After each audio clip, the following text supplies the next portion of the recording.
Thank you very much. In a good management team, we always know how to take the baton from each other, and even when one of us is not there. So I'm very happy to be here, and obviously, Ahuna, I think she may be, because sometimes the elevators here can be a little bit of a long wait. Excellencies, ladies and gentlemen, welcome to what is an important moment for us in the development program of the United Nations in further understanding what it is that migration means to development and what development means to migration. I say that very explicitly at the beginning because while we are talking here about irregular migrants, we begin first of all with a very practical and common sense recognition. Migration is neither new nor will it ever end. Indeed, perhaps most of us in this room here are living proof of that. We may be regular, we may have been sometimes products of irregular migrants. We may still find ourselves in a situation where we could become irregular migrants. Whatever the current legal status is, what we wanted to do with the work that is being presented to here today by our team is to address from a development perspective a phenomenon that is part of human history and that will be part of the human future, and that at different moments in time we have either managed well or failed abysmally to manage and cope with it. We are launching this report here in the city of New York this morning, and only a few miles from here lies Ellis Island, the island that was the first place where many of the migrants to the United States first landed and had to register. Anybody who wants to understand the long history of migration, its many different manifestations and also reactions from the so-called host country, should just spend a few hours, if you're a New York resident, on Ellis Island to understand how complex, how diverse, and how varied the story is of those who are migrants, of those who are at the receiving end of migration, and those who forget that they are perhaps sometimes only the second generation, and yet somehow migration becomes irregular, illegal, unwanted by those who follow you. But this report is principally not about migration as a problem, but rather in trying to bring the perspective of development to understanding what is it that we can do together in a global context, at a very local level, in addressing this phenomenon from the perspective of development, because we are the development program of the United Nations, UNDP, and it is in that context that we present this report to you today. And it builds on a long tradition of trying to bring into the development discourse both an understanding of what it is that is happening beyond just the aggregated average statistics, but we are bringing genuine voices of those who shape development, who are part of that development decision-making process, but also those who often are perhaps the unheard, and therefore are not part of being heard nor able to articulate their voices. It was way back in 2009 that a UN Human Development Report already began to address the issue of migration, and in many respects, Scaling the Fences is an updated way and also version of trying to understand what is happening across the African continent, and to understand it particularly through the voices and the experiences and the perspectives of those who we traced and tracked across Europe, I think over 30 countries in Europe, in which we interviewed over 3,000 irregular migrants, as they are termed, and present to you the collective wisdom, insights, and also conclusions from 2,000 of those interviews here today. In so doing, we are neither trying to judge nor close the discussion. On the contrary, we are trying to address something that has become inextricably linked: the discourse about migration in host countries with the discourse about development in the countries of origin. And this is what makes Scaling the Fences so fascinating today, because what we are presenting to you is the story of development, of migration, and the inextricable linkages precisely through the lives and journeys and experiences of those who actually make up that story. Because too often, these discussions take place from singular vantage points, maybe from the point of view of those who view migration in certain countries at the moment as something that is a threat to them, their identity, their outlook on the future. And therefore, your vantage point in looking at migration inevitably can only be a certain heart of the discussion, or from the perspective of those who judge migration as people leaving because they are poor, because they are repressed, because they have no opportunity, and therefore migration is simply defined in the perspective of those who describe and judge the drivers of migration. What we have learned in the United Nations Development Programme is that rarely is either in a debate that is so intense and so live about migration in our societies today, a simple answer to be found. We live in complex times. We live in a world with 7 billion plus people, and yes, we live in a world that is hyper-connected, and yes, we live in a world where you can live today in the middle of the Sahel, but indeed know exactly what is happening in New York City this morning. It is a very different world. It is even a different world from 2009, when that first Human Development Report addressed itself to this issue. But there's another reason why we are so keen to bring our perspective, or our capacity to bring perspective to this discussion, because in the work of the United Nations Development Programme, as you know, youth is increasingly becoming the focus, the center, particularly on the African continent, of what happens next. And what is so clear, and what you will see in a moment in the presentations, is that in the voices of those who are irregular migrants speaks a generation of both experience, of frustration, of ambition, of dreams, and yes, a certain conclusion that the ambition I have for my life is unlikely to be feasible in the country I currently reside in. And this also leads us to a more complex appreciation that you will hear more about in a moment, that it is not necessarily the most desperate, the least educated, the most starving who actually make up the majority of irregular migrants. And again, this should not surprise us. It is, in a sense, common sense.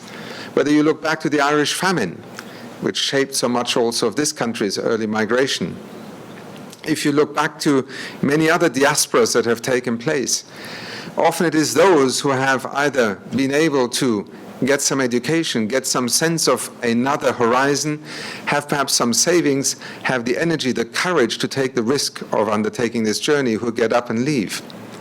So the cliché profile of the irregular migrant does not fit the story of the most desperate moving, which kind of complicates the simplistic discussion that we've often heard: if only we can make development happen in those countries, migration will stop. Yes, it will influence it, it will shape it, but not in ways that are mechanical or in a quantitative sense simply a function of more millions into countries of origin, less migrants in the countries that receive them. Indeed, the fascinating thing about scaling the fences is it is the story of development, and it is the contemporary articulation through the eyes of those who are irregular migrants of the development state of thinking and experience of the 21st century we live in right now.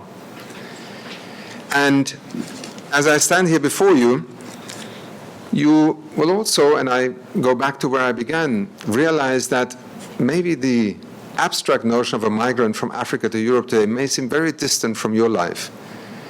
But actually, as you will notice also in the design of the report, if you already have it, it is quite insightful, because the journey of each person cited therein is captured in a series of numbers: latitude and longitude. 2817 south, 5247 west is where I was born. Carazinho, Brazil, a small town that 99.99% of the world will never have heard of. And that journey has taken me today to 4070 north and 7390 west, which are the coordinates of New York City, the Millennium Plaza Hotel. We wanted to give you a sense that this is what migration is all about. People, we as citizens, as people in search of opportunity, and sometimes with idealism or sometimes just with economic pragmatism, have always been on the move. And I, like most of you, am one of 272 million international migrants in the world today. In fact, this is the latest figure that our colleagues in the Department of Economic and Social Affairs have just published. In the report, you will still find an earlier figure. That's 3.5% of the global population.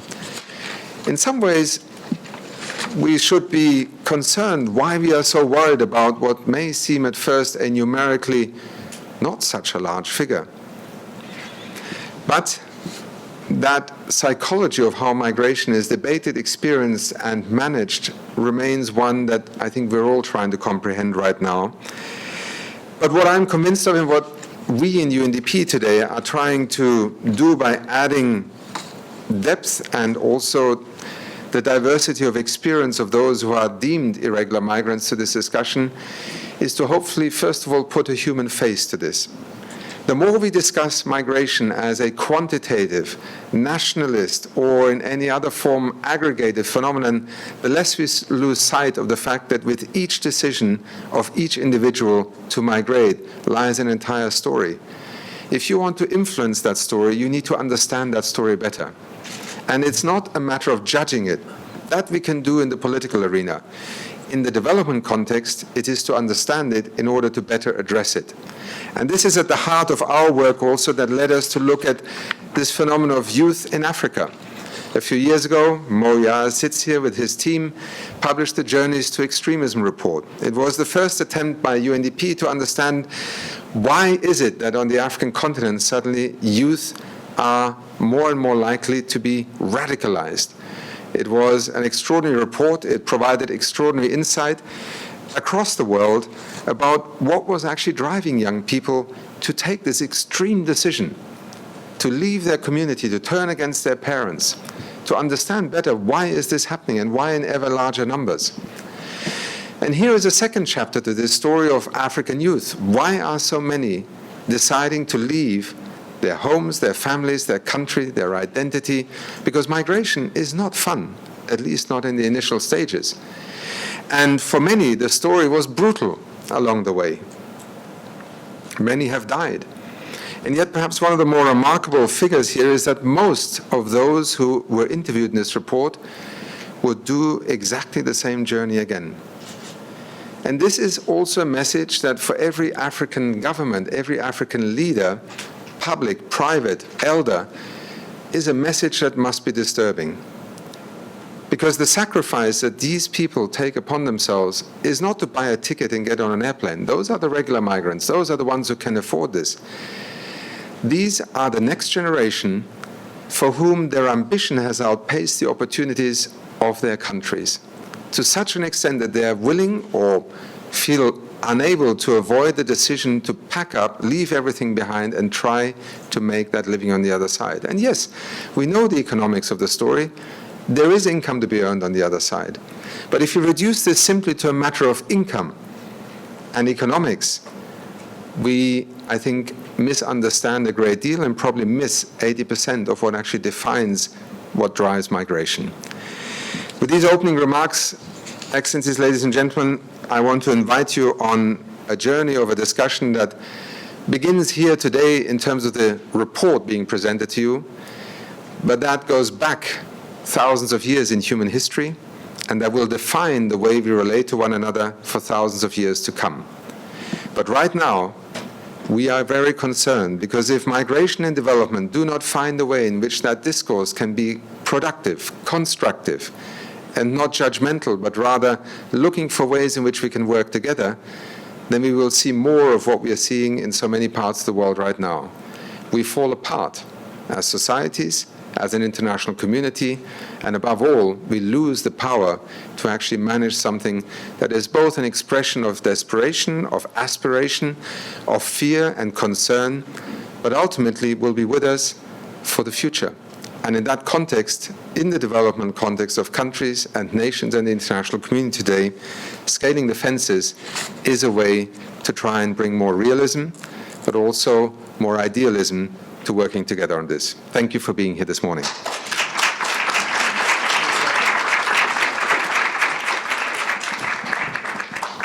Thank you, Achim Steiner, the UNDP administrator, and a few points just to highlight. This is a report, as he well pointed out, not about migration as a problem. It's an updated way of understanding what is going on in Africa through interviews and through the eyes of the people actually who are those irregular migrants.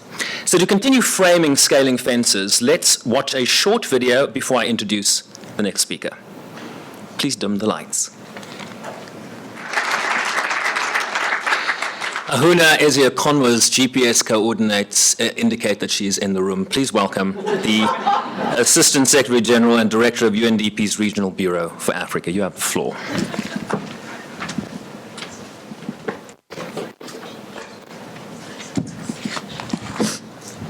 Thank you, Sherwin.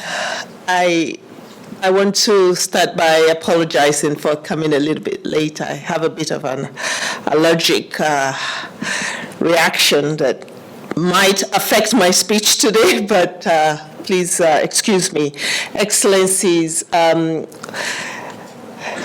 UNDP administrator, my boss, colleagues, ladies and gentlemen, let me join the administrator in welcoming you quite warmly to this event, which we're very proud that we have arrived here. I want to commend the administrator for his courage and constant nudge that we who work for UNDP do not stop at just looking at the surface, but that we continue to explore the things that lie beneath what we might be seeing on the surface when we are talking about development, the sinews of development, so to speak. Allow me to begin with a sobering statistics. Not that today is about statistics, but I will say it anyway. That between 2014 and 2018, we had some 30,000 people who lost their lives in transit. The largest percentage of these losses occurred over the Mediterranean Sea. And there is much that we do not really know about the people who perished in this way. Some of the names, the faces, the stories will be lost to us forever. But we do know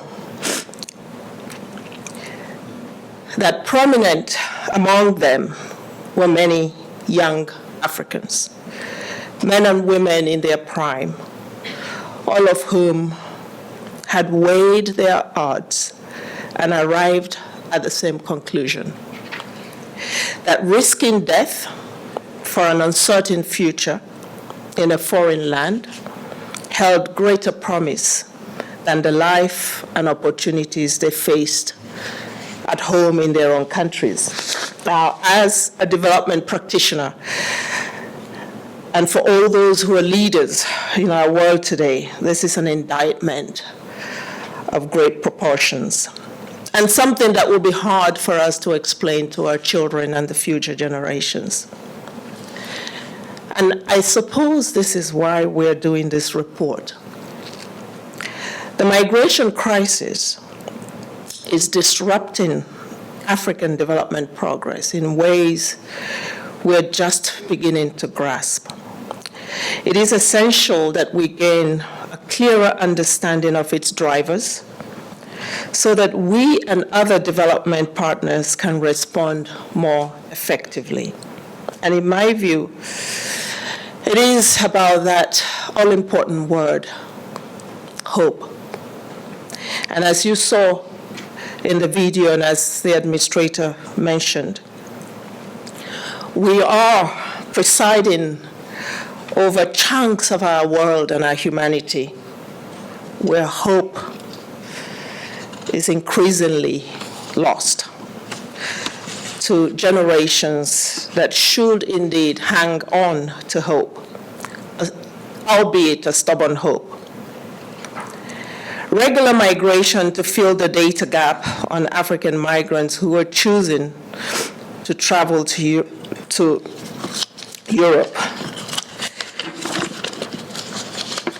Excuse me. Is what some of these implications of the report will be telling us. The group that we're talking about has received disproportionate attention in the political and media landscapes, even though we know that migration within Africa is far more common and to countries much less able to cope. Told from the perspective of African migrants in their own voices, the report is the first to challenge the development community to really see and hear a group of people who are more often spoken of than they are listened to. Scaling fences is in some respect a corollary to another youth-focused report we released in 2017, which the administrator referred to, called Journey to Extremism, Drivers, Incentives, and the Tipping Point for Recruitment. And it shone the spotlight on a different population, different but equally complex, challenging and challenged. The young people we surveyed in Journey to Extremism tended to be less educated, rural dwellers who were bypassed by economic progress. In contrast, the Scaling Fences cohort is on the whole urban, better educated, and relatively better off than the general population. Yet, both reports shed light on the obstacles facing young, aspirational Africans who yearn to surpass their circumstances, and the choices they feel compelled to make, with devastating consequences for themselves and others, point to the lapses in the development agenda. To the young people on the Journey to Extremism report, development has forgotten them. To the young travelers in the Scaling Fences report, development has underserved them. With every young African who chases hope across the Mediterranean, Africa sees its development dividend diminish. Think of the progress that could be achieved if the energy, drive, and ingenuity of these intrepid travelers could be put to optimal use at home. Migration is part of life in a globalized, interconnected world. The people you will meet in this report are no different from young people in Sweden or in Singapore. They are open and eager to embrace a wider range of possibilities that has been possible for any previous generation. So Scaling Fences challenges us to create for them the safer, wider pathways that they deserve. Thank you.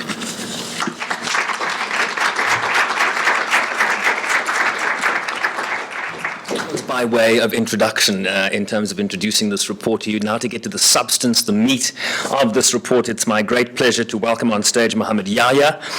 He is the lead author and UN resident representative in Nigeria. Sir, over to you.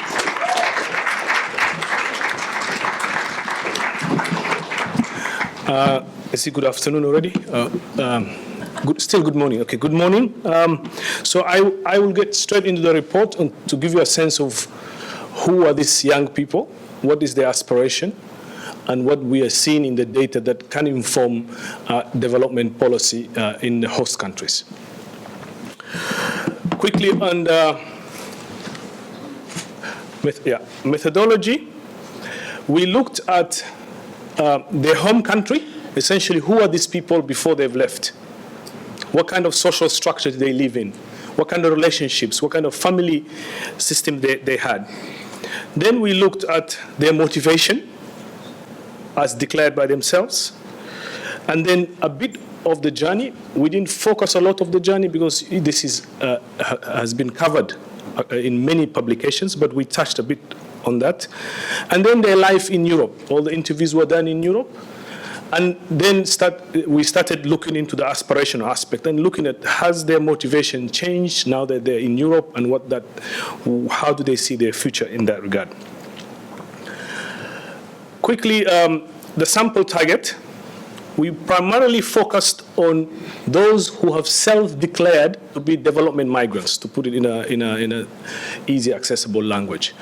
So those who say that they left not because of asylum, but because of development deficit.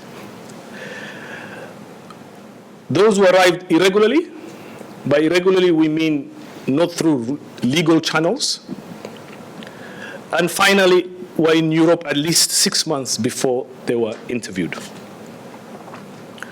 This is the countries we covered. We covered 70 locations, over 70 locations, and 13 European countries. So we're quite confident in terms of the sample size and the countries we have covered to be able to tell a very interesting but complex story.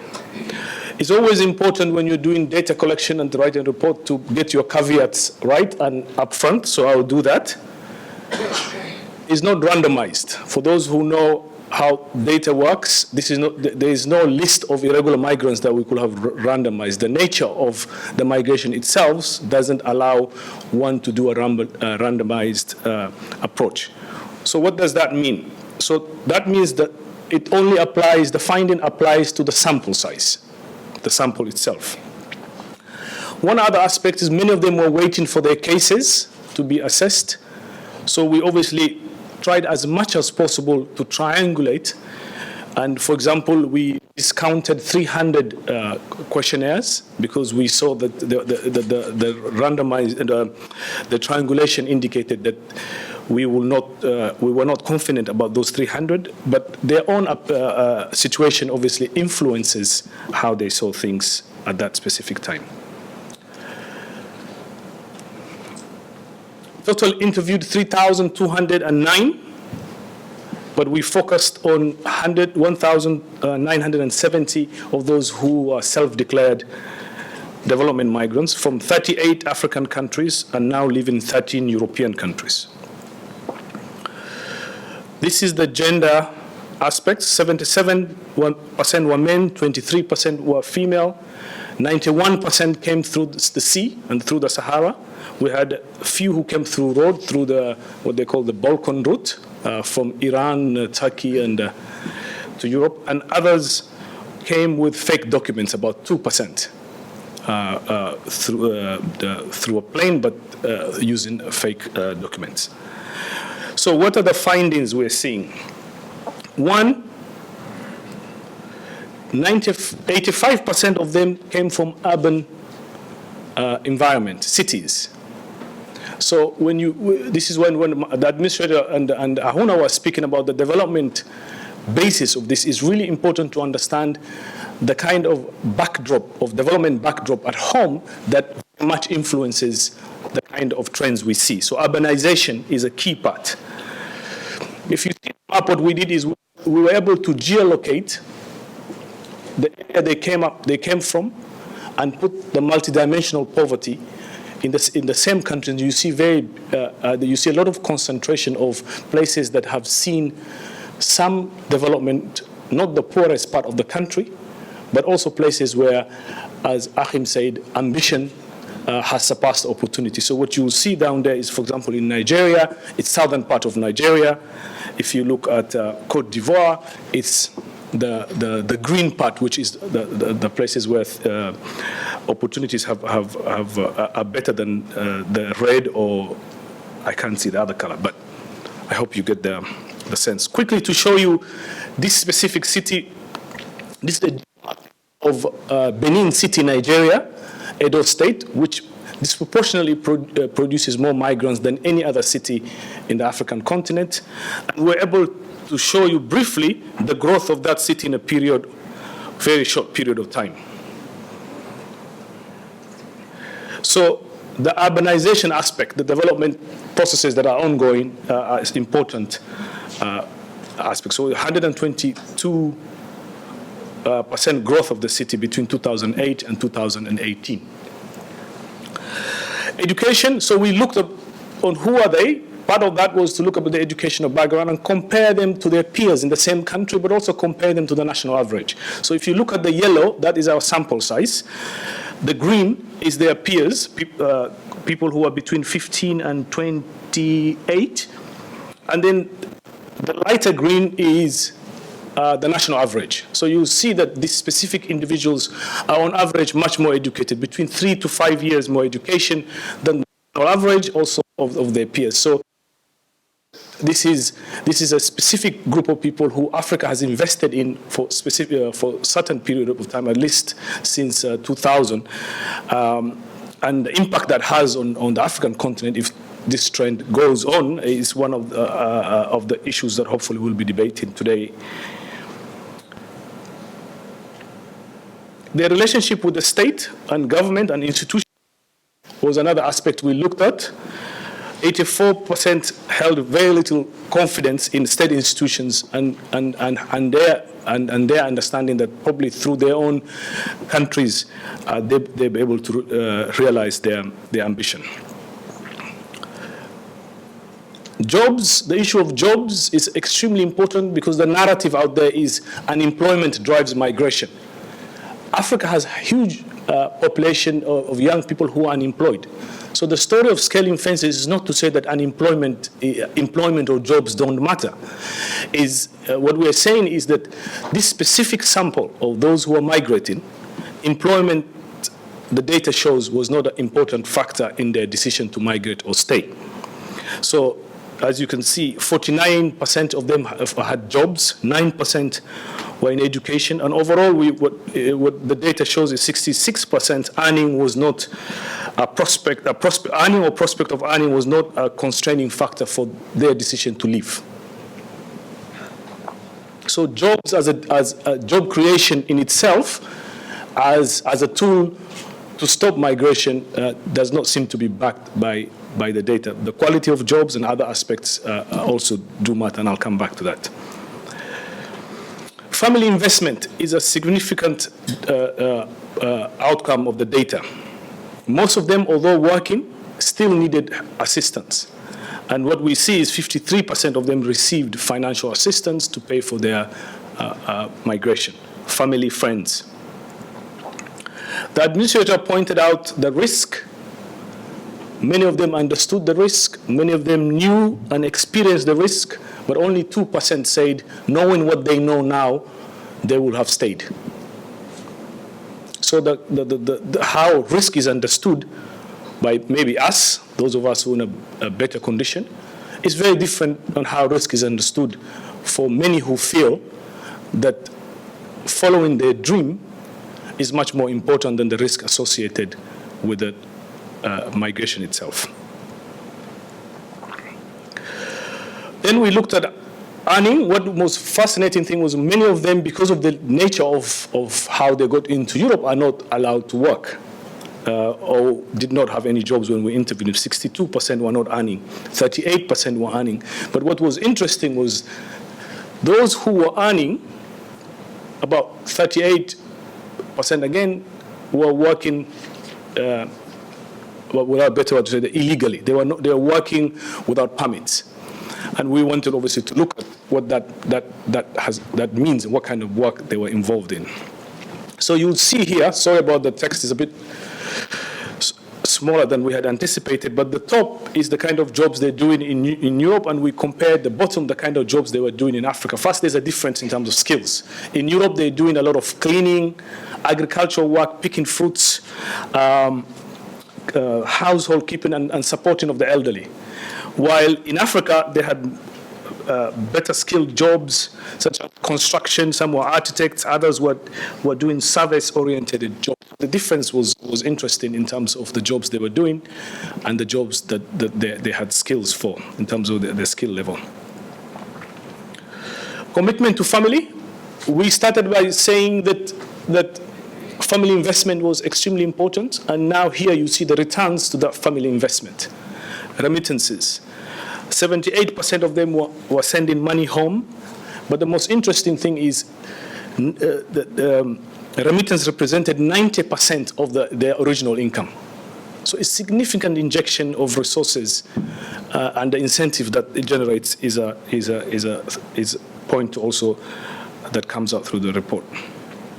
So we looked at the psychological perspective. Migration, as was pointed out, is not easy. Many are going to unknown places. In many cases, they don't know anybody before they've left. So how are they coping? One of the things that comes out of the report is the deprivation aspect of it. 42% have experienced going without food. 40% felt unsafe. 38% gone without medical treatment. And then we looked at the loneliness. A lot of them have, in the interviews we did, a lot of sense of loneliness and been alone and been uncertain. But even with that, what we find out is that in Europe, they still see the pathway to the dreams they have for themselves. And that is the striking aspect of it. They may have experienced a terrible journey. They may feel that their future may be uncertain because of the condition they are, but they feel in Europe they have a pathway to their dreams. And this is an indictment, as we said, for host countries, for how these young people see their future there. Then we looked at the attitudes to return. What is their plan? Do they plan to return? Do they plan to stay? It is a permanent process. One of the outcomes that was really interesting through the regression analysis is those who are working were more open to returning. And so their stay is much more temporary than those who were not working. What this tells us is, an important factor that tells us is the policy application that is created in the host countries that is meant to disincentivize people to come are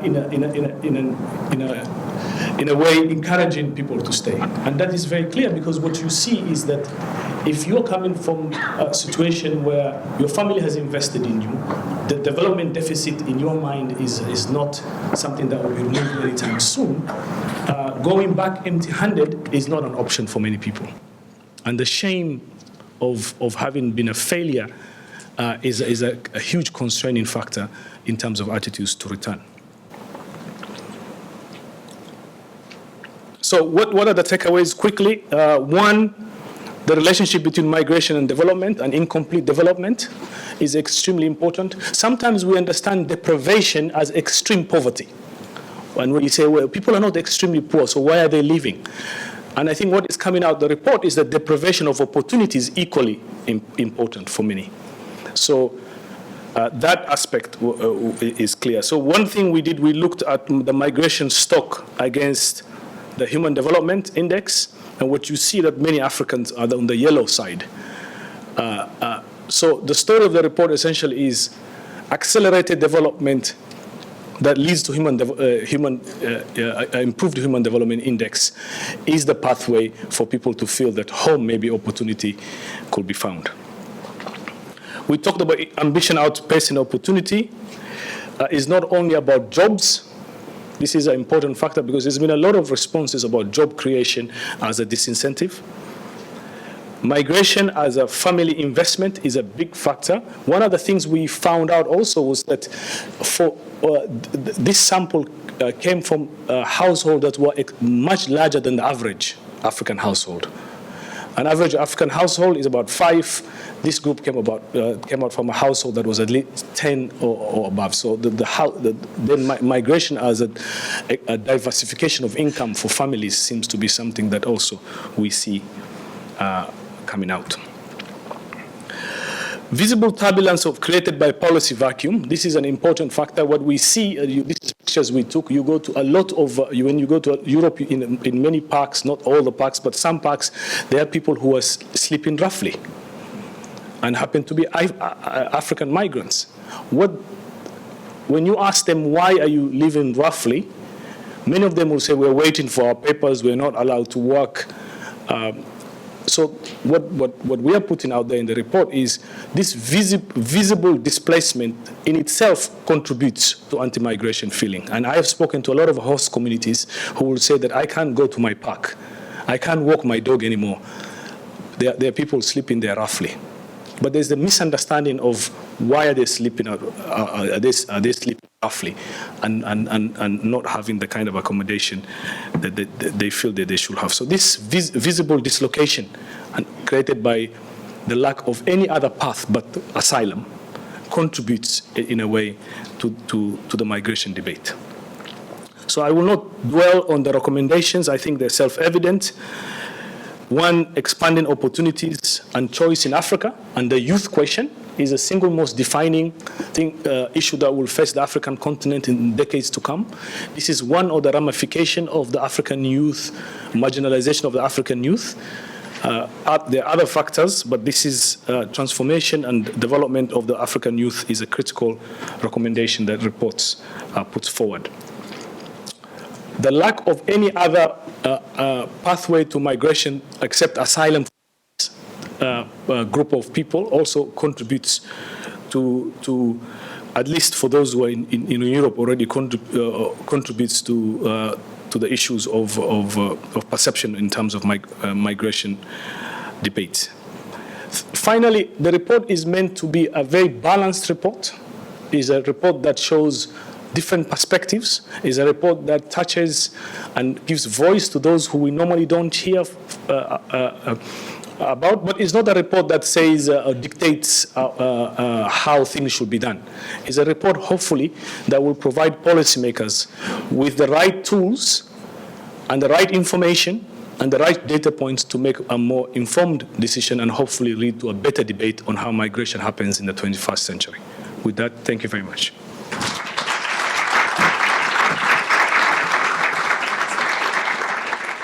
Thanks to Mohammed Yaha for illuminating the details of this report. One thing that jumps out to me is if an architect in Africa is picking fruit and cleaning in Europe, Africa is losing that skill set, and that skill set is then ignored in Europe. And I think that's what this report is seeking to address today. So we're going to switch from people standing at podiums in front of microphones and invite panelists up here to debate even further. So we'll make that transition. I'm going to, as I introduce you, leave this chair for me and then find a seat on the stage. If I could welcome up to the stage again, Ahuna Ezeakonwa, the UNDP's Assistant Administrator and Director of the UNDP Regional Bureau for Africa. His Excellency Ambassador Lazarus Kapambwe, Permanent Representative of Zambia and current Chair of the Africa Group in New York. His Excellency Ambassador Silvio Gonzato, Deputy Permanent Representative, European Union Mission to the United Nations. Folks, I need you to start coming up. Abiola Oke is a diaspora entrepreneur, CEO and publisher of OK Player and OK Africa, things I'm sure he will be able to explain to us. And Renata Bos works as a coordinator at World House Amsterdam, which supports undocumented migrants in the Netherlands, and served on the research team for Scaling Fences. So I'm going to switch to this microphone now, if you will.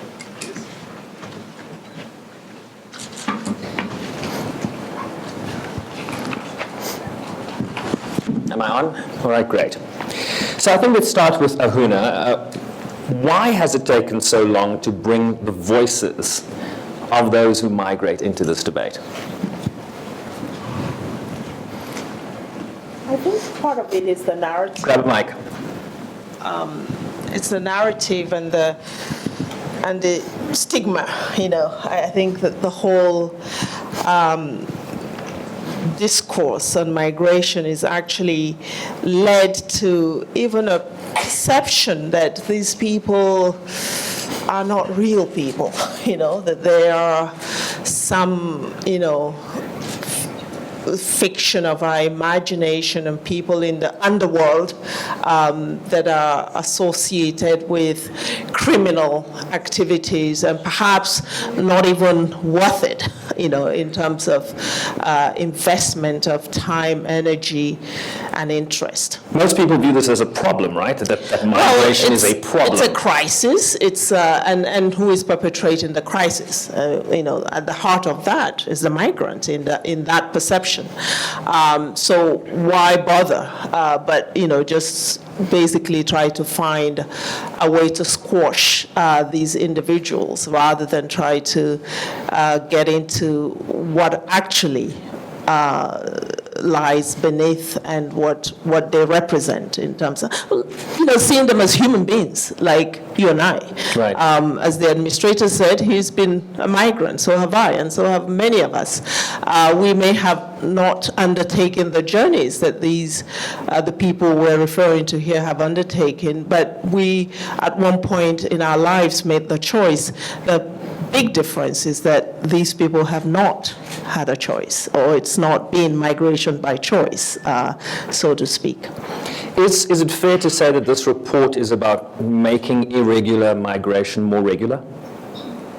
Well, it's partly the story. I mean, as Mo was saying, obviously we're not making prescriptions here. We are basically opening up the debate and giving people a chance to look at this from a different perspective. So what is the danger of not having a good policy space that allows countries to make the choice of how to provide regular pathways? I mean, I think one thing that this reveals is that we're not talking about people who are crazy, or people who are not part of our civilization. I mean, some of them might be crazy, to be fair.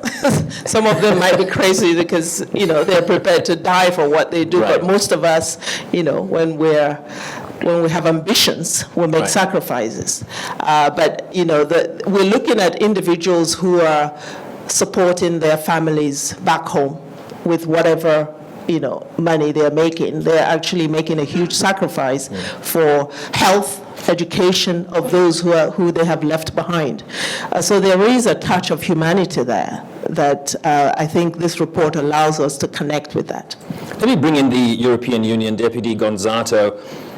Why is this? I mean, perhaps just your reaction to what you've heard here so far today, and why is this so problematic for Europe to deal with? Well, first, is it working? Push it up, yeah. First of all, I think that I'm really grateful to UNDP for this study, because as the colleague from UNDP Nigeria illustrated before, migration is a complex issue. You can't provide simple answers to it. And unfortunately, today, politics tends to look for the simple answers. And I think it's important to bring in this kind of information, this data, the results of research in order to inform policy, in order not to be simplistic and not to fall into easy answers to it. Secondly, because of the human dimension, because I think it's important to remember that when you talk about migration, you talk about individual lives and individual livelihoods. Why is it such a problem? I think it was hinted. I think that your little video was extremely useful also in putting us into the discussion, because migration is not just a question of economic drivers, it's not just a question of environmental drivers or other factors that can lead to push people to migrate. It's also the meeting of people with different cultures, coming from different backgrounds. And so I found the little interview with the immigrant in Sweden extremely interesting, because he was saying, is integration enough? The fact that I learn Swedish and I get a job? Or is that inclusion? Inclusion is a step further. It means that the person who ends up in a country then starts identifying also with that country. And that happens, it's possible. I've met so many people sometimes that were coming from another country, but they were welcome in the host country and then became completely identified culturally. And it's a two-way process. I think it's legitimate for certain European citizens to say, we don't want migration to change our countries. We want, our identity, what makes us Dutch, Italian, French, stay. We don't want that to change. But at the same time, you need to put in place policies. So the turning point in Europe was 2015. Up until 2015, I think we just suffered from migration. It's just something that happened, but nobody knew how to deal with it. And from 2015... Could have asked the Africans, who have been dealing with migration and irregular migration. Fair enough. But, it was initially perceived as something affecting some countries, not necessarily other European countries. It was not seen as a collective problem. So what is then this relationship between politics and policy in Europe? Is politics informing the policy to the extent that reports like this will not have perhaps the impact that is desired? I mean, what do you do with a report like this as the EU? I don't agree. Of course, in many European countries, politics is sometimes obfuscating reality, is portraying the phenomenon of migration through a specific lens and not really looking at complexity of it. Certainly what we do at European level is ensuring that also this type of studies inform our policies. I think the type of partnership that we put in place with Africa responds precisely to some of the recommendations that the study. Obviously, it takes time. This is not something that you solve from one day to another. Yeah. But definitely, I wouldn't agree with you that it's just politics informing policy. Let's bring in Zambia's Ambassador Kapambwe. What this report is telling us is that you're actually losing people, skilled people to Europe because of the ceiling that they're reaching in terms of development in Africa. What do you make of some of the findings of this report, particularly as it relates to governance in Africa?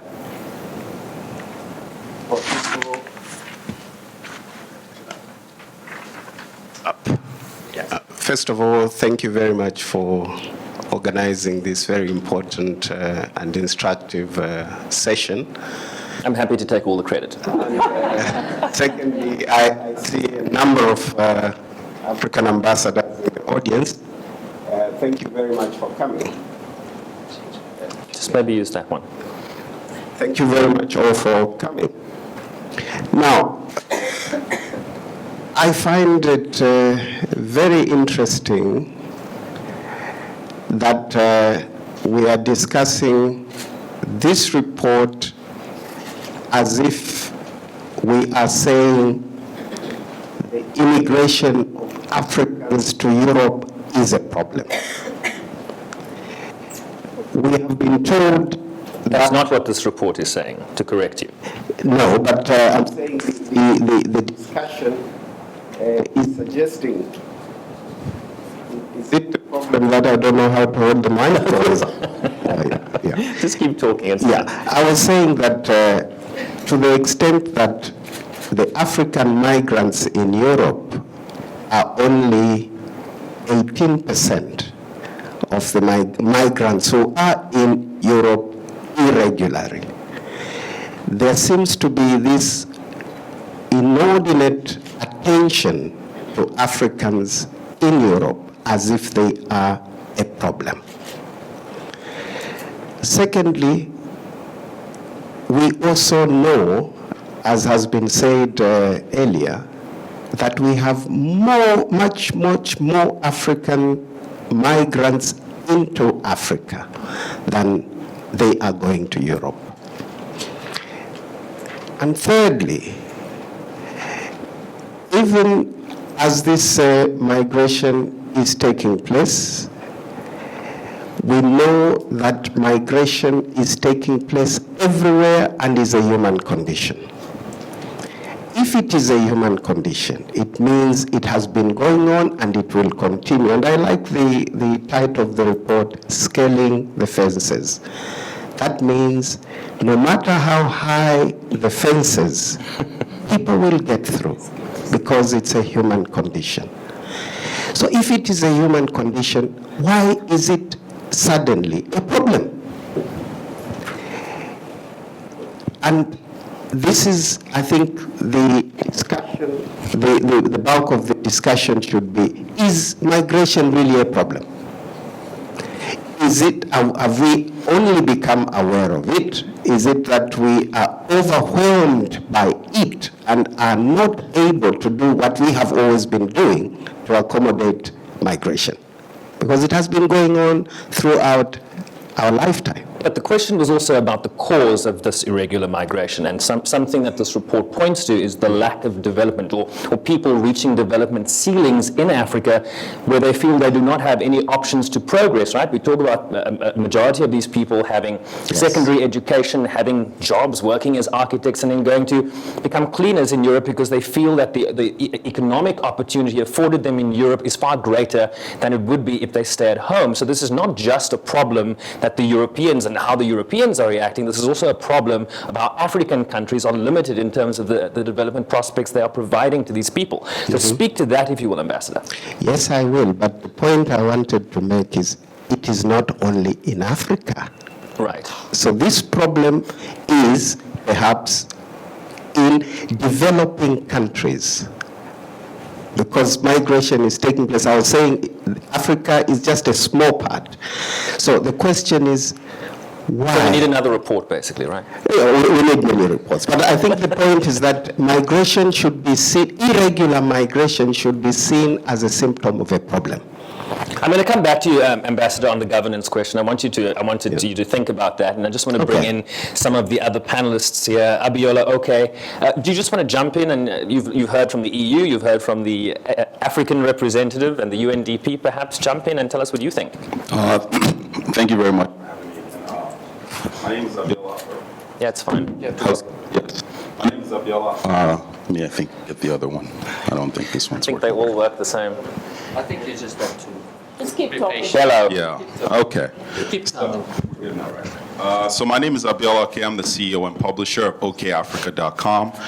It's the world's largest youth-led publication for African culture, connecting a global audience to African culture. And we focus predominantly on youth perspectives in Africa. And I think to respond to the ambassador, I think many of the developing countries happen to be African countries.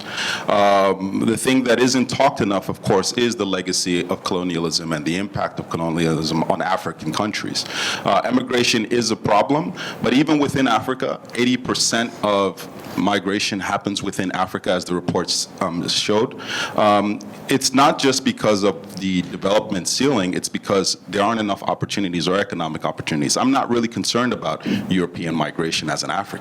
I'm concerned about African migration as an African. And because I'm speaking from a media perspective, I think the thing that I care mostly about is the storytelling and the humanizing of these immigrants. One of the things that I think is going to be very impactful from this policy and from this report is essentially how it shapes the depiction of African immigrants, what their motivations are. And we've seen throughout history how storytelling and narrative shaping does impact policy. I mean, I think we all remember the whole Joseph Kony campaign that took America by surprise and by storm. And a lot of that has to do with the storytelling, the narrative, right? African, just from an anecdotal perspective, I'm actually the product of African immigrants who came from Nigeria in the 70s to the United States. And I can tell you that Irregularly or regularly? Irregularly or regularly? Regularly. And, I can tell you that the way I was treated has a lot to do with the presentation or the stories that are told or the motivations behind why we're here. I mean, we've got a president in the United States that has a very specific opinion about immigrants in general. And a lot of that has to do with the fact that there aren't enough platforms or enough positions that push back on that perspective from a narrative perspective. So I think for me, at least, I'd say that the thing that I'm most concerned about is how are we positioning the reason, the rationale behind the migration? What are the opportunities? These people are coming here, against all odds to improve their lives and improve the livelihoods of the people back home. And the report said, once people reach the larger the income level and the larger the economic opportunity, they actually desire to go back, right? And so I think that these stories are important, but it's how we frame them in public discourse that will ultimately show what the impact of these reports will be. Renata Boss was, of course, also part of the research team. Abiola speaks about, how this report is depicting African migrants. In summary, what did you find? Well, first of all, is it? Yeah, okay. First of all, thank you so much for UNDP for doing this research and giving the people this voice, that they could speak out about the reasons why they moved, the experiences they have in Europe as well. And what we see in Amsterdam, in the World House, we have all undocumented migrants. And we experience where the systems, the contemporary systems, is not fitting reality in all levels. On European level, the Dublin claim, the Dublin regulation, causes a lot of people waiting for 18 months without shelter, without opportunities. They are stuck and they move from country to country to find other solutions. But we really see a lot of people who are stuck because of this. We also see it on national and local level. For example, our municipality, they provide shelter for people, but they have 500 beds, and there's 200 people on the waiting list at this moment, being in vulnerable positions. Even women with children doesn't have sleeping places. So this is things that we see in reality, and the people, everybody wants to work. I see really talented people, and this waiting period in itself, I've heard from someone saying that this causes more trauma even sometimes than reasons why people flee, or the journey itself, the insecurity and the waiting. And at the same time, I see a lot of talented people. I hear a lot of people coming indeed saying that they have experience in construction, even at their own company in construction. I hear at the same time in the Netherlands that there's really a lack of people working in construction. Because of that, there's sometimes no building. So I really want this to be changed. And yet the report finds that these people are to a large extent being absorbed illegally into the European market. Is that not correct? Yeah, some people do, but mostly then in cleaning jobs or in smaller jobs that is more safe to do. So to the ambassador from the EU, you need a lot of cleaners in Europe? I mean, how do we expand the work opportunities for people like that? Is that something you're grappling with as the EU? Yeah, it's part of the response. Because I just wanted to comment what my colleague said before, that the migration is perceived as a problem. I don't think that migration is perceived as a problem. If I echo the words of my politicians, migration is here to stay. It's part of human development. It's not something that we want to deny. But the problem is that when migration is not managed and is not managed properly, and when the policies are not really conducive to finding proper, adequate responses to the needs and the causes of migration. So I think from the very start in 2015, although it's the difficult part, I'll admit it, I'm not here to just embellish and provide, from 2015 onwards, the provision of legal pathways for migration has always been part of the European discourse. So, and to be honest, I mean, we cannot deny in the fact that in Europe we have a demographic problem, and that we need workforce. We need young people to come. So it's a question of how do we ensure that skilled workforce, first of all, comes to Europe, maybe also to acquire the necessary skills that then can re-employ back in their countries. How can we ensure that the diaspora, for example, contributes to the development of the countries they come from? So that is not just a pure drain, but is a positive circle rather than a vicious circle that we put into place. Let me bring in the UNDP's Ahuna again. In terms of the legal pathways, are those happening fast enough in terms of what you found in this report? No, I think that that is still outstanding in terms of policy stance of many of the countries affected. I think it's something that that the world is still wrestling with. It's a dilemma, I would say, is the way it's looked at politically, in terms of to what extent do you regularize those who are already present without reinforcing the irregularity. I think not only Europe, even this country, many countries are wrestling with how do you deal with an existing population of people who did not come through legal channels. And I think that's sort of affecting policy going forward. And once that can be resolved, because this is the challenge, how do you resolve the existing issue? And then come to a policy that allows or that prevents the irregular behavior to continue. Part of that existing policy or that existing situation is what you find in African countries, right? This report is showing us that development up to a certain point is empowering people up to a certain degree and then forcing them out of the country, right? So what is the key message here to African governments in terms of the inefficiencies that surround development in that region? I think one of the points that came through here is that it's not just about jobs, because actually quite a few of these people they were working at home. You know, it's about something bigger. It's about a sense of your ambitions being met or having an environment that enables you to grow and to hope, you know, to basically walk towards the hope that lies in front of you. It's also about how you're treated. And I mean, in UNDP, we talk about this phenomena of inequality, where you are exposed to opportunity that you cannot yourself access. You know, we have young people today on the continent who are much more educated, much more enlightened, and much more connected.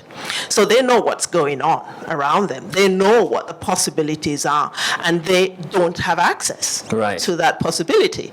So they are seeking it elsewhere. So it's not just about let's just create jobs for all the young people. The other thing we're finding is that a lot of young people on this continent, as they get empowered with education, also have a lot of talent and ideas, and they want a physical environment where they can live out these ambitions and this talent, and they're not finding it where they are. And that's why it is tragic that where they then go to seek it, it's also kind of taken away. It's denied that opportunity to excel, to grow, damned to contribute. If you do, damned if you don't. Exactly. So what they're after, and that's why this report is so key, is that we're revealing that these young people, and they're all young, quite frankly, that they're seeking to be part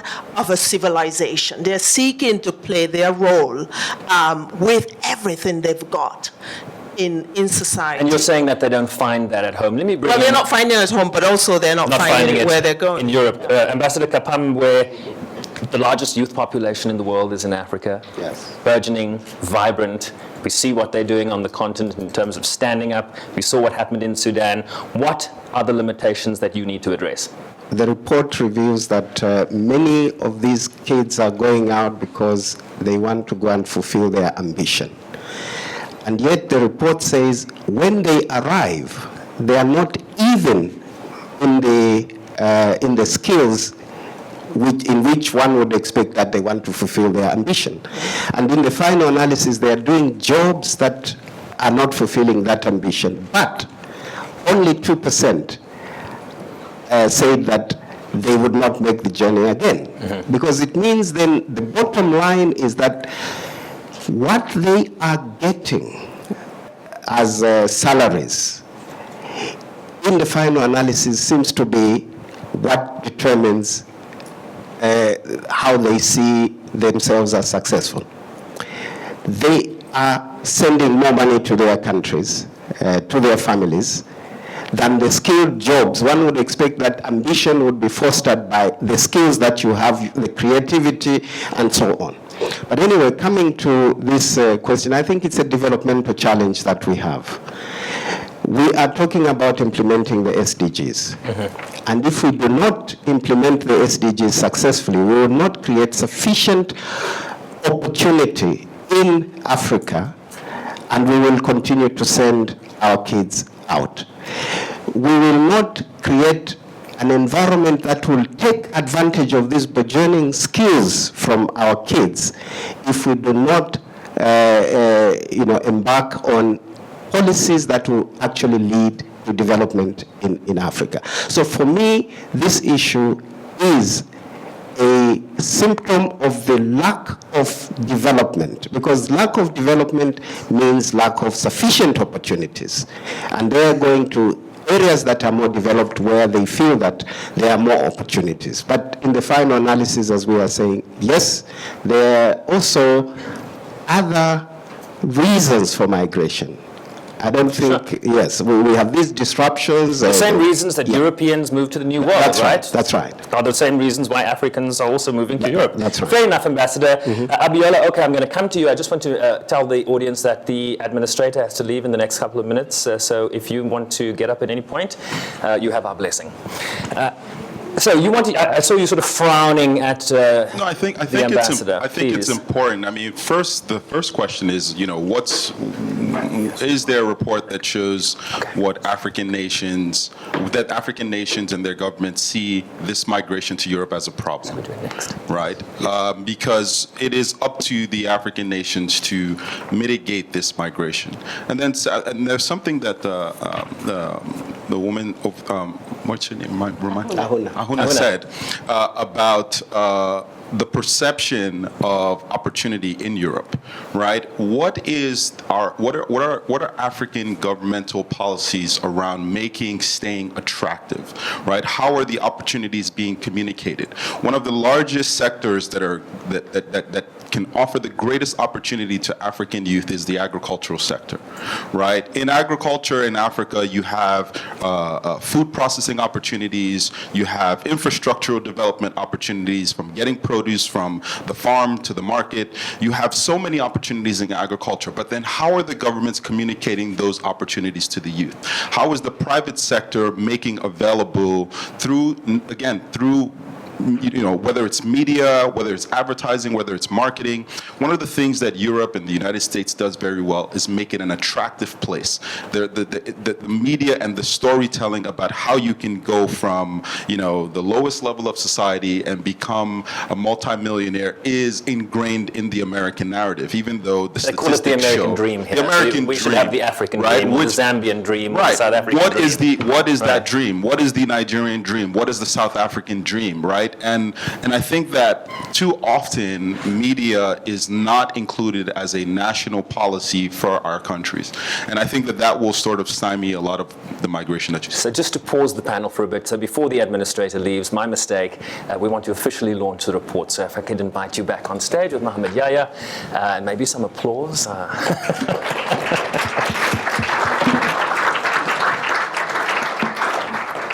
They're waiting out there and want to go.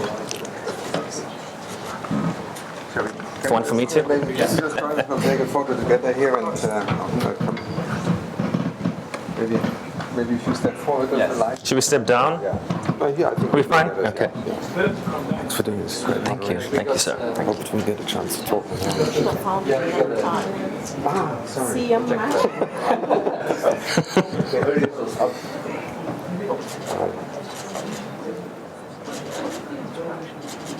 So I guess we're officially launched. We are officially launched. Good luck. Thank you, sir. Thanks to the administrator.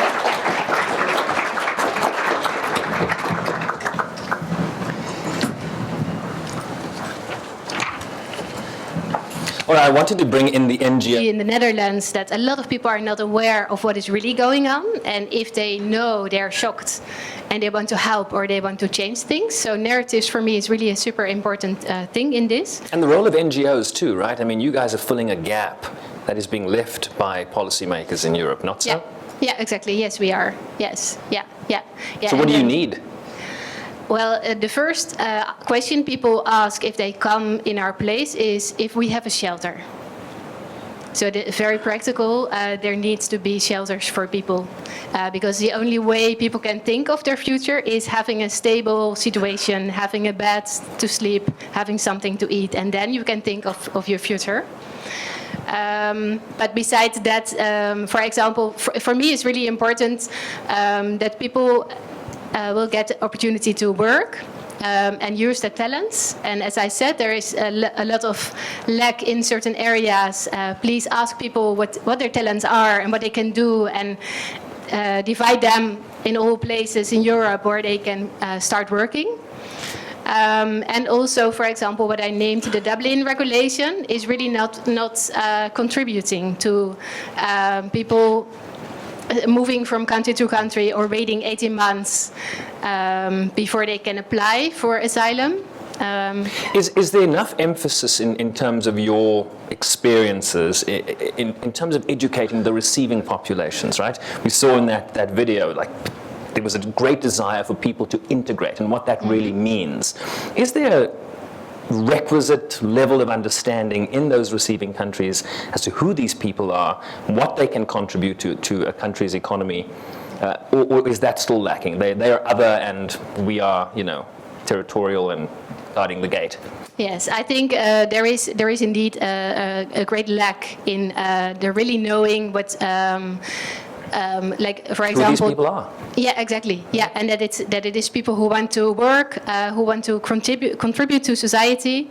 That is really what people don't know enough, I think. Yeah, so that is for me really a main point. So we have about 10 minutes left, folks, and we haven't heard from anybody in the audience. We have some roving mics, I understand. If you'd like to indicate, if you have a question, this would be your time to do so. Please give us your name, tell us who you represent, and we'll start with the lady who's wearing the same colors as the report itself.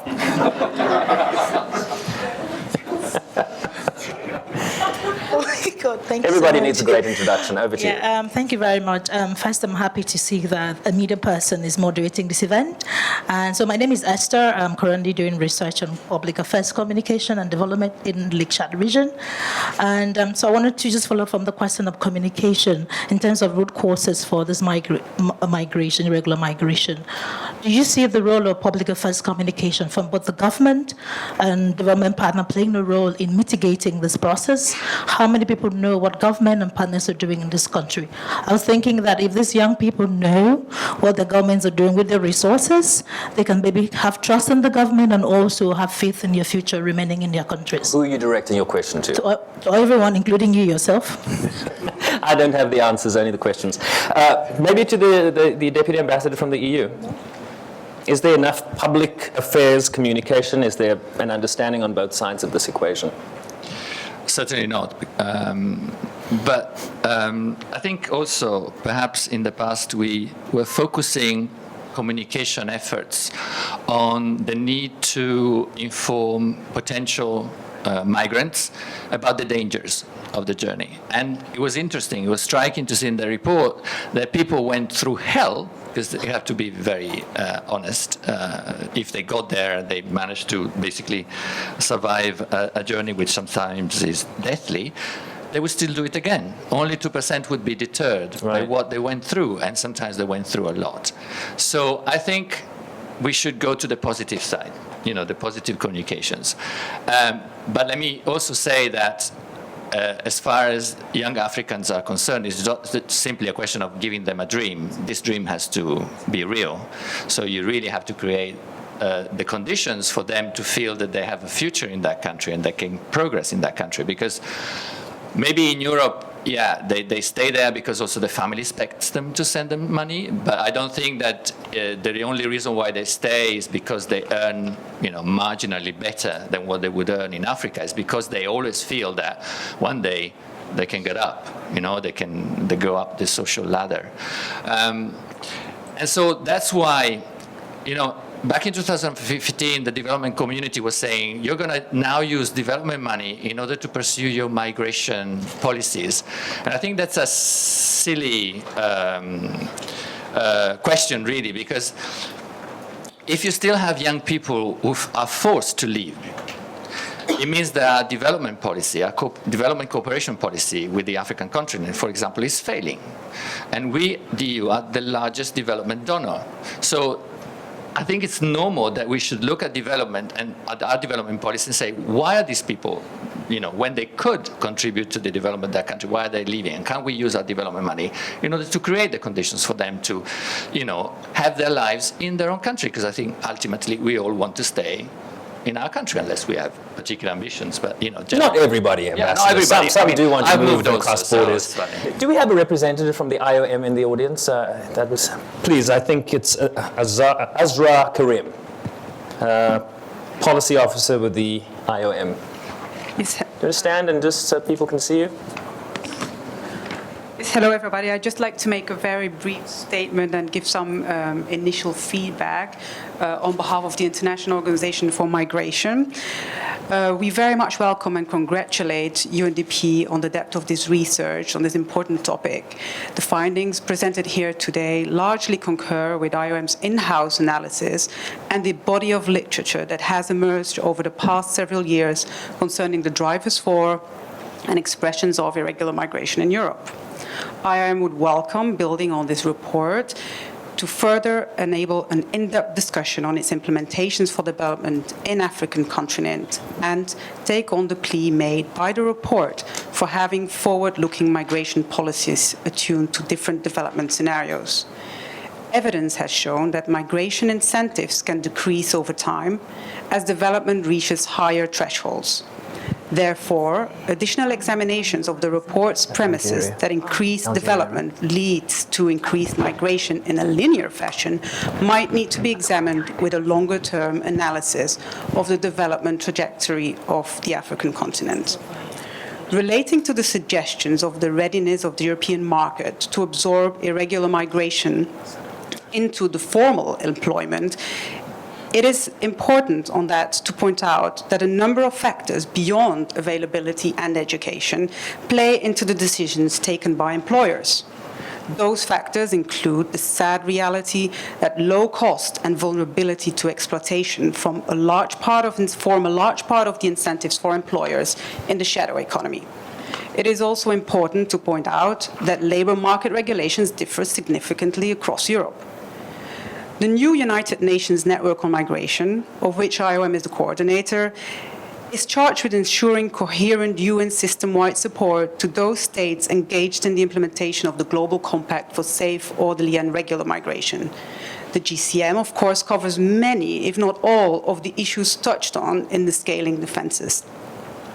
As to our understanding of how to best implement the compact in line with states' own national priority and international undertakings, it is our hope that the network can contribute to increasing understanding and a growing database of best practices that will improve our collective approach to many of the issues raised here by UNDP.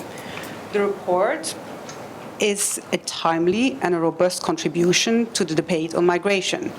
We would also like to take this opportunity to inform you that IOM is currently preparing, together with the African Union, the first African migration report, due to be launched in the next months. The report offers an African perspective on mobility in the continent in view of changing labor markets, demographics, and development opportunities, recognizing that the vast majority of movement is not to Europe, but within the region itself. Thank you very much. All right, thank you to the representative from IOM. Could we just take two more questions from the floor, and then we unfortunately have to wrap? Very briefly, I have two comments. The first one, my two comments has something to do with the recommendation of the studies. The first, expanding opportunities and choices in Africa. I think on this issue, we have to think of the fact that on the continent we do have other resources which are of great interest from our partners. If we add value to these resources, I am sure we will create more opportunities and more choices to our son and daughter to stay back home. Everybody wants to stay home. Till now, we have taken measures to discourage our young people to leave continent. But I think the investment the EU is doing today in scaling, creating fences or investing in patrols If a little bit of these resources are devoted to development of a continent, you will see, I know that, yeah, but this is a reality actually. Because the other resources on the continent are of interest of partners. The second recommendation had something to do with from ungoverned to governed migrations. We have legal instruments, but very few countries are part of them. The reason is known. People are opposed to migration, even if we know that we cannot stop it. We have the Convention on the Migrant Workers, we have the Global Compact. And last year, we have adopted this Global Compact in Marrakesh. So what we need is to create an environment where cooperation between transit country, country of origin, and country of destination is there to promote regular migrations. I have seen in the video young girls, African young girls, saying that they want to study and just come back home.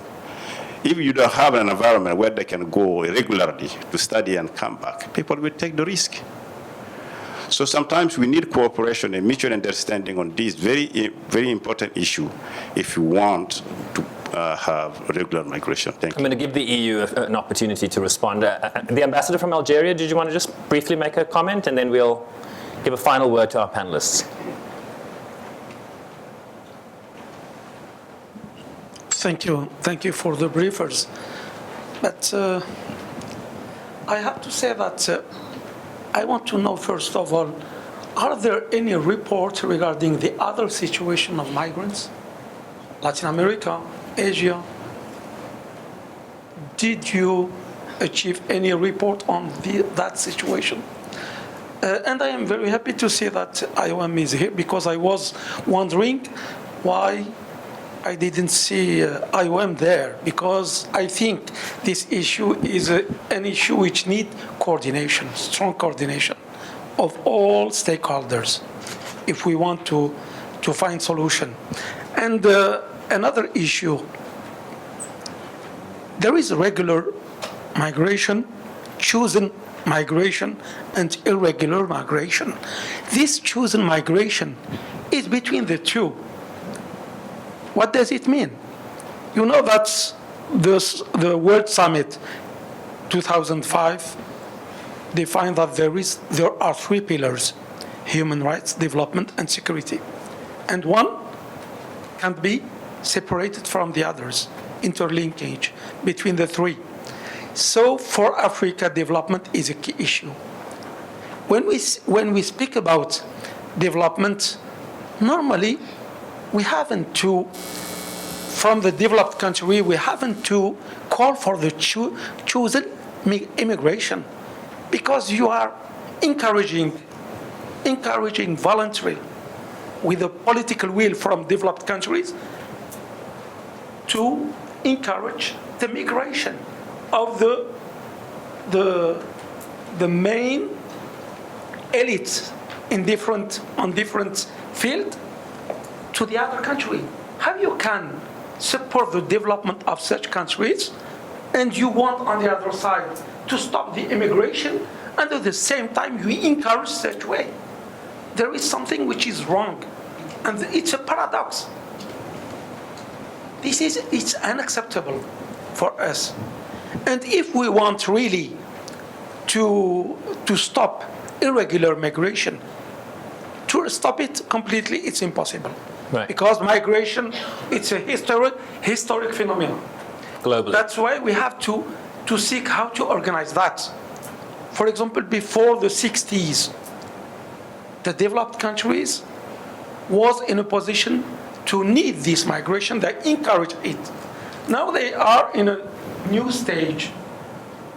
And we know the link with terrorism, with the trafficking persons, with drugs, with all this. It makes the migration targeted. And when you speak in general, and I finish with that, when you speak, you don't feel that you are speaking only on irregular migration. For example, I give you an example. I'm going to ask you to wrap, Ambassador. Sorry, I give you an example. During your presentation, the presentation made regarding this book, you feel that you are speaking about the migration and full stop. Why? Because you give some issues, aspirations, which is common to all migrants. Because he didn't find in his country the well-being, so he is looking for better. So how to do in order to encourage such population to be in its country? How we should do? Because describing the situation in Europe, for example, it's not the right way. The right way is how to concentrate, to focus in the developing countries and to find the solution. And the solution without the root causes of migration are not solutions in our point of view. Okay, I'm going to have to stop you. Thank you for that intervention, Ambassador. Let me give the EU a response. I know you wanted to respond to the PR of Mali, and then I'll give Ahuna. Yeah, first of all, I'll start with with the agreement. So I agree totally with you that the answer is a partnership, a strong partnership between receiving countries, hosting countries, transit countries, and countries of origin. And I think that's precisely what we're trying to do in order to provide these kind of legal pathways and 5 pilots that are currently being funded by the EU precisely that can also help change the narrative, and on the whole phenomenon of migration. But I disagree with you when you say that we should invest less in fences and more in development. As I said, the EU and its member states is the largest development donor. So I think it's a question of making this partnership more successful, and it does not just depend on the donor, it depends also on the beneficiary. And I think issues of good governance, fight against corruption, human rights are very important in that respect for making these policies successful. Ahuna, did you want to respond to the ambassador from Algeria about how complex this issue is? And where are the other reports? Yeah, well, we start with this one, and then I'm sure there will be others who will be inspired to do other reports. But I think, it's the reason why we really are offering this report is that we think the conversation, the discourse around migration needs to change. And we want to create an opportunity to change that discourse, whether we call it narrative, conversation, or what. Because migration, from everything we know, could be a win-win for our civilization. I mean, historically, the positive dynamics around migration are, countless. And we know that if we get it right, if we have the right policies, if we manage it well, if we have the right governance systems, migration can continue to be that positive force. But secondly, on the development angle, which is what where UNDP is looking at it from that lens, it's important that we don't just focus on the symptom, but really look at the investment that is required for people to create hope for people in our world, not just in their own village and rural communities, but a kind of development investment that allows everyone to feel that they count, they matter. And the whole exclusionary kind of economic policies that exist the world over, it's not helping the matter. So how do we, and the ambassador referred to the SDGs, which at the moment is the best instrument we have to conquer this inequality and unsustainability of development that exists currently. So how do we turn the conversation to making the investment in the positive things that will create hope, opportunity for people where they are, but also where they hope to go or where they desire to go, if there's choice in the matter. Time is against us. I wanted to give the other panelists sort of 30 seconds just to wrap. Are you up for that 30 seconds? And your time starts now, Ambassador. Thank you very much. Just to say that we really do need a conversation on the things that matter. ODA is not going to bring development. If we do not discuss the many elephants in the room, what are the constraints on development? happening in Africa. And so that conversation needs to be deepened in order for us to have a true partnership. I can tell you that what is happening now, the environment in any negotiation is not suggesting that we are willing to be partners in this conversation. Your seating place is no coincidence, right next to the EU ambassador. Abiola, okay, final word from you, please. I just simply think that governments need to do a better job of communicating the opportunities available for citizens to stay in country and what the development opportunities are. That's Communication is key. Renata?